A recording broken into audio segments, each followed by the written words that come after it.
आधार card के update के ऊपर चलते हैं। तो आधार कार्ड का अपडेट क्यों बहुत ज़्यादा ज़रूरी है, और एक उसमें स्पेसिफिक एस्पेक्ट जो आप बच्चों को शायद शेयर करना चाहेंगे, जो मुझे भी पता नहीं था, कल आपसे बात करके पता चला, वो ये है कि 15 साल की उम्र के बाद आधार को अपडेट करना मैंडेटरी है। उसके बारे में आपके पास मैसेजेस भी आते हैं।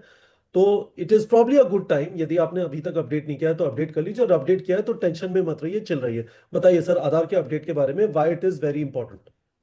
देखिए, आधार की जहां तक बात करते हैं तो आधार का जो एक प्रोविजन बनाया गया था उसमें compulsory biometric and photo update का प्रोविजन रखा गया था 15 ईयर की एज पे।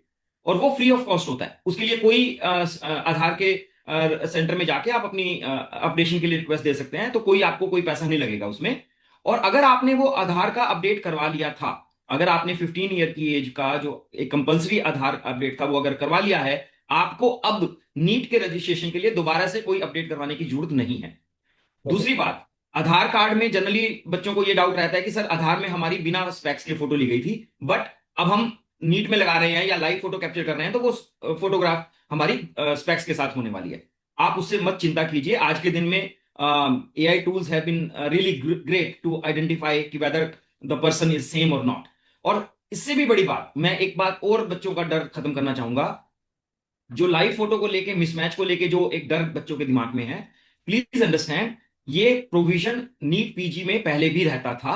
और अगर मान लीजिए सिस्टम किसी भी बच्चे के साथ कोई भी एरर डिटेक्ट करता था, तो उस बच्चे को उसके लिए इंटीमेट किया जाता था और उसको एक चांस दिया जाता था कि वो अपनी इस करेक्शन को ठीक कर सके। और इसके लिए नीट के ही प्रोस्पेक्टस में उन्होंने एक एफिडेविट का फॉर्मेट भी दिया है, जिसपे आप उस एफिडेविट फॉर्मेट को किसी भी अपने स्कूल के प्रिंसिपल से या क्लास 1 गेजेटेड ऑफिसर से उसको अटेस्ट करवा के आप एनटीए को भेज सकते हैं। और आपकी लाइव फोटो में अगर कोई मिसमैच भी है तो that will be definitely accepted. तो सर, इसमें मैं आपसे स्पेसिफिक सवाल पूछना चाहता हूँ। आधार को लेके काफ़ी सारे स्टूडेंट्स को ये प्रॉब्लम होती है कि क्लास 10th की मार्कशीट में जो डेटा है, मेरा नाम है, मेरे पेरेंट्स का नाम है या मेरे फादर का नाम है, और जो आधार के अंदर है वो मिसमैच करता है। तो हमें फॉर्म क्लास 10th मार्कशीट के हिसाब से भरना है या आधार कार्ड के हिसाब से भरना है? क्लास 10th के मार्क्स के हिसाब से उन्होंने बहुत स्पेसिफाई किया हुआ है क्लियरली कि आपको वहां पे वही नाम लिखना है जो आपकी 10th की मार्कशीट में लिखा हुआ है या 10th के सर्टिफिकेट में लिखा हुआ है। आपको ठीक आधार है। का नाम अपने वहां पे नहीं लिखना है। और इस बात से कोई डरने की बात भी नहीं है कि आपका आधार में नाम पूरा नहीं है या उसमें फादर नेम इंक्लूड नहीं है। बिल्कुल कोई टेंशन वाली बात नहीं है उससे। दूसरी चीज, यदि आधार में और 10th की मार्कशीट में परफेक्टली मैच नहीं करती है information, should I get that updated now या nothing to worry? Nothing to worry.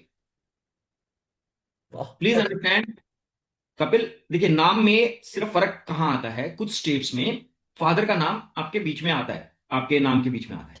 वो राइट। आपके यानी आधार में आपका फादर नेम भी वहां पे मेंशन होता है। सो नथिंग टू वरी, कोई बच्चे को कोई स्पेशल अपडेट करवाने की कोई जरूरत नहीं है। अच्छा। और सर, आधार का जो एड्रेस है, अ, उसका प्रेजेंट और परमानेंट एड्रेस से कुछ लेना देना है, या टेक्निकली ऐसा हो सकता है कि आधार के ऊपर एड्रेस एक है, प्रेजेंट एड्रेस कुछ और है और परमानेंट एड्रेस कुछ और है, दैट इज ओके?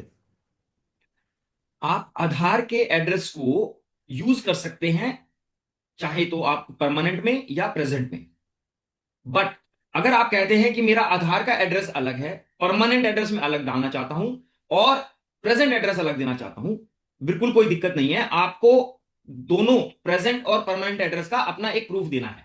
उनको उस बात सही से बात। कोई मतलब नहीं है कि आपने परमानेंट एड्रेस को आधार वाला रखा है या नहीं रखा है। और इनफैक्ट अगर आप देखें तो इस फॉर्म में एक प्रोविजन है कि अगर आप आधार को अपना नहीं भी डिस्क्लोज करना चाहते, या मान लीजिए आपके पास आधार कार्ड नहीं भी है, तो भी आप अप्लाई कर सकते हैं with using the other identity proofs. So Aadhaar is just one of the identity proof. तो अब मेरा आपसे इस चीज के ऊपर फाइनल सवाल है, फिर हम नेक्स्ट वाले पॉइंट पे चलेंगे। जब मेरा लाइव फोटो लिया जाता है और उस लाइव फोटो को मैच किया जाएगा आधार के अंदर जो बायोमेट्रिक इंफॉर्मेशन है, टू स्टैब्लिश की इम्पर्सनेशन नहीं हो रहा है ना। अब मैंने अपना आधार नंबर दिया ही नहीं, क्योंकि मैं पूरा फॉर्म भर सकता हूँ बिना आधार नंबर दिए। तो क्या वो वहां पे प्रॉब्लम नहीं हो जाएगा जब लाइव फोटो का जो डेटा है, मेरी फोटो जो है मैच कराई जाएगी? किस चीज से मैच कराएंगे?